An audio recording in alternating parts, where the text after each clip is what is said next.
Bonjour à tous, petite vidéo assez rapide pour vous expliquer quelques notions sur comment attaquer un bloc bas, notamment contre des équipes qui animent en 5-3-2, en 5-4-1, parce que c'est les exemples vidéo que j'ai sélectionnés. Une chose qu'on va voir très rapidement, qui est trop peu travaillée, trop peu vue, voire même jamais, et qui est pourtant un concept très important. La première situation, on se retrouve avec Manchester City qui a le ballon sur la largeur, on voit Savio qui est en possession du ballon. Savio, il va avoir une action de conduite de balle qui va lui permettre de rentrer vers l'intérieur. Et très souvent, voire même tout le temps, ce qu'on nous apprend, c'est que une fois qu'on a touché côté, on va chercher à renverser de l'autre. Et là, en fait, on voit très bien que Savio commence à rentrer à l'intérieur, mais en fait, l'espace créé n'est pas à l'opposé, mais est à contresens de sa conduite, donc de là où il vient. Donc là, on le voit sur cette image avec Foden, qui devient libre grâce à la conduite de Savio. On va le voir sur différents exemples, ça va encore mieux expliquer ce concept. Donc là, Stones qui joue à Kanji. Donc à Kanji, tout le monde s'attend à ce qu'il trouve Bernardo Silva, qui est encadré ici en rouge.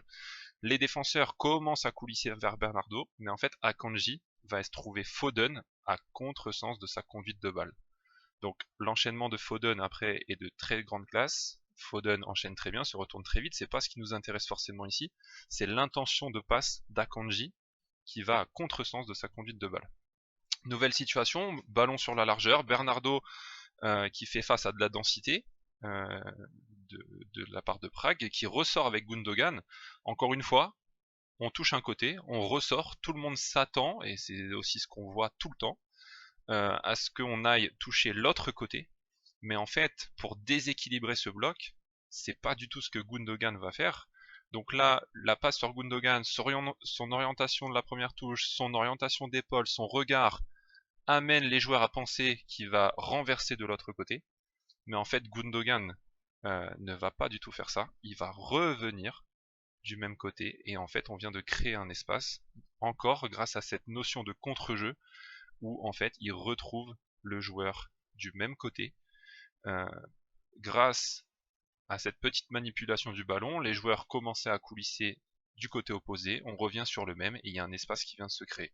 Donc cette notion, on peut tout le temps la retrouver et City le font très très bien. Nouvelle situation, Stones qui envoie Akanji qui envoie Ake. Tout le monde s'attend à ce que Ake joue sur la largeur parce qu'on vient de toucher côté droit, on renverse côté gauche, mais c'est pas du tout l'intention que va avoir Ake qui va jouer à contresens du déplacement des défenseurs et à contresens de sa conduite de balle qui va retrouver Wiko Lewis à l'intérieur, ce qui permet de très vite se créer une situation de but.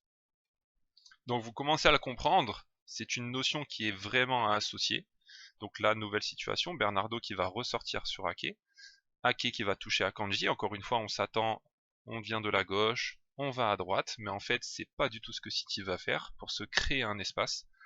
Akanji va recevoir la balle, va laisser un petit temps d'arrêt pour laisser l'équipe qui défend coulisser de l'autre côté, parce que tout le monde s'attend à ce que le ballon arrive du côté opposé, mais en fait Akanji va trouver encore une fois le joueur à contresens du déplacement des défenseurs et de sa prise de balle, et trouver ce petit ballon dans le dos pour Nunez qui amène très rapidement une situation de but.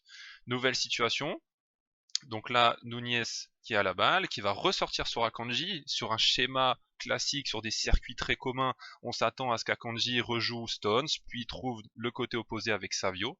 Mais en fait, Akanji, après un petit temps d'arrêt pour laisser l'équipe coulisser, va retrouver Ake, et Ake, en une touche, va retrouver Nunez, qui aura de l'espace. Donc on a bien réussi l'objectif, c'est de créer de l'espace du côté d'où on vient, à contresens du jeu, à contresens du déplacement des défenseurs. Les défenseurs sont en train de coulisser côté opposé et on revient de ce même côté pour offrir de l'espace à Nunez qui après est libre de l'utiliser comme il le veut. Il a 5-6 mètres pour décider.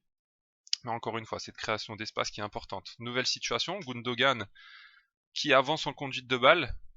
Et là, on va avoir une tactique individuelle. Gundogan qui se dirige grâce à sa conduite vers le côté gauche, qui va pousser les défenseurs à coulisser de ce côté pour en fait jouer à contresens de sa conduite de balle et du déplacement des défenseurs pour trouver Rico Lewis sur le côté opposé. Rico Lewis qui va réussir à faire une bonne première touche pour servir Savio qui va centrer. L'objectif dans cette vidéo qui était assez courte, c'était de vous montrer ce concept du contresens. J'ai fait une vidéo un peu plus longue. Si certains sont intéressés par cette vidéo, vous pouvez me contacter et je peux vous l'envoyer. Ça, je prends un peu plus le temps d'expliquer, mais l'objectif c'était de vous présenter rapidement ce concept du contresens qui est trop souvent